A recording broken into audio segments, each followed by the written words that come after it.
Early morning 3:30కి లైవ్లో కలుసుకోవడం జరిగింది. డిసెంబర్ 20వ తేదీ నా రోగమునకు, నా సమస్యకు ఈరోజు ఎక్స్పైరీ డేట్ అని నేను నమ్మి ప్రార్థించాను. Praise the Lord. Early morning 3:30 to 4:50 ప్రేయర్లో మైటీ మెరకల్స్ అంటే అద్భుతమైనటువంటి కార్యాలు చూస్తూ ఉన్నాం. మరి వారి మాటల్లోనే మనం వింటూ ఉన్నాం.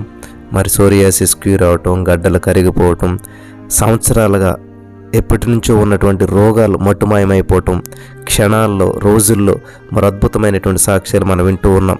మరి అలాగే ఒక సహోదరి మరి చెప్పినటువంటి సాక్ష్యం చాలా అద్భుతమైనటువంటి సాక్ష్యం. వినండి, విని విశ్వాసంలో బలపడండి. ఖచ్చితంగా నేను కూడా ఇటువంటి సాక్ష్యాన్ని కలిగి ఉండాలి. నా జీవితాన్ని కూడా నేను సమర్పించుకుంటాను. ఈ నిద్రమత్తుని విడిచిపెడతాను. ఖచ్చితంగా నా లైఫ్ స్టైల్ మార్చేసుకుంటాను. 3:30కి నేను లేస్తాను, ప్రార్థనలో పాలు పంచుకుంటాను అని మీరు డెసిషన్ తీసుకుంటే ఖచ్చితంగా మీరు ఆర్థిక సమస్యలు, అనారోగ్య సమస్యలు, మరి పేదరికమో, ఒంటరితనమో, మానసిక ఒత్తిడిలో, నిరుద్యోగమో, పిల్లలు లేకపోతే ఏదైనా సరే ఖచ్చితంగా నా దేవుడు విడిపిస్తున్నాడు అని విశ్వాసంతో రండి. ఆల్రెడీ విడిపించాడు దేవుడు. ఖచ్చితంగా మీరు కూడా సాక్ష్యం పంచుకుంటారు. ఎర్లీ మార్నింగ్ 3:30 ప్రేయర్ అసలు ఎవరు మిస్ అవ్వద్దు. అద్భుతాలను పొందుకునేటువంటి అద్భుతమైనటువంటి సమయం అది. సరే సహోదరి సాక్ష్యం విందాం.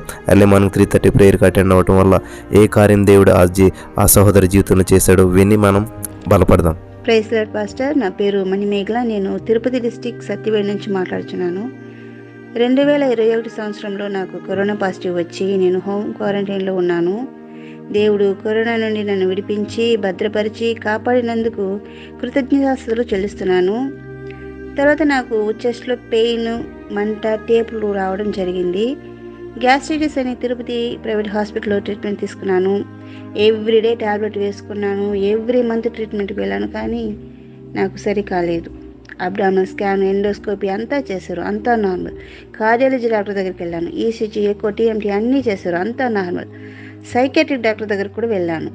డిప్రెషన్లో ఉంటే కూడా ఈ విధంగా ఉంటుందని అన్నారు, కానీ అప్పటికి నాకు సరి కాలేదు. డాక్టర్లు మేము ఏం చేయలేమని చేయి విడిచారు. టేపులు ఎక్కువగా ఉండడం వల్ల నేను అన్నం తినలేను, నీళ్లు తాగలేను. అలా 2021 జూన్ మంత్ నుండి 2023 డిసెంబర్ 15వ తేదీ వరకు కూడా నేను చాలా ఇబ్బంది పడ్డాను. డిసెంబర్ 16వ తేదీ మార్నింగ్ యూట్యూబ్లో మీ వీడియో ఒకటి చూశాను. నా ప్రార్థన అవసరం కొరకు నేను వాట్సాప్ గ్రూప్లో జాయిన్ అవ్వడం జరిగింది. ప్రతి ఒక్క వీడియో నేను చూశాను. దేవుడు మీ ద్వారా నాతో మాట్లాడారు. స్తుతి నిస్థితిని మారుస్తుంది అని అన్నారు. నేను దేవుని ఎక్కువగా స్తుతించడం మొదలుపెట్టాను. ఇతరులు చేసే తప్పులను క్షమించే హృదయం నాకు కావాలని వేడుకున్నాను. స్వస్థత కొరకు వాక్యానుసారమైన ప్రార్థన ఎలా చేయాలో తెలుసుకొని మోకాళ్ళపై 2 చేతులు పైకెత్తి దేవుని దగ్గర సరెండర్ అయ్యి ప్రార్థించడం మొదలుపెట్టాను. ఎర్లీ మార్నింగ్ 3:30కి లైవ్లో కలుసుకోవడం జరిగింది. డిసెంబర్ 20వ తేదీ నా రోగమునకు, నా సమస్యకు ఈరోజు ఎక్స్పైరీ డేట్ అని నేను నమ్మి ప్రార్థించాను. ట్యాబ్లెట్ వేసుకోవడం మానేశాను.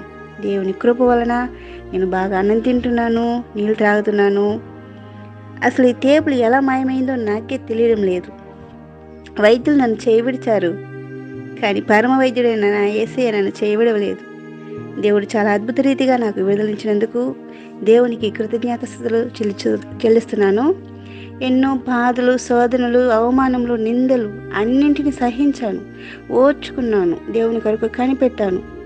దేవుడు ఈ శోధనలు నాకు ఎందుకు అనుమతించాడు అని అనుకునేదాను, కానీ ఇప్పుడు అర్థమైంది. శోధించబడిన తర్వాత నన్ను ఒక సువర్ణంగా మార్చడానికి, నాకు ఒక నూతన హృదయం ఇవ్వడానికి. హల్లెలూయా! మన దేవుని ప్రేమ ఎవరు వర్ణించలేనిది. నన్ను మీ మధ్య ఒక సాక్షిగా నిలబెట్టిన కృపామయుడికి స్తుతులు, స్తోత్రములు చెల్లించుకుంటున్నాను. ఆమేన్. హల్లెలూయా!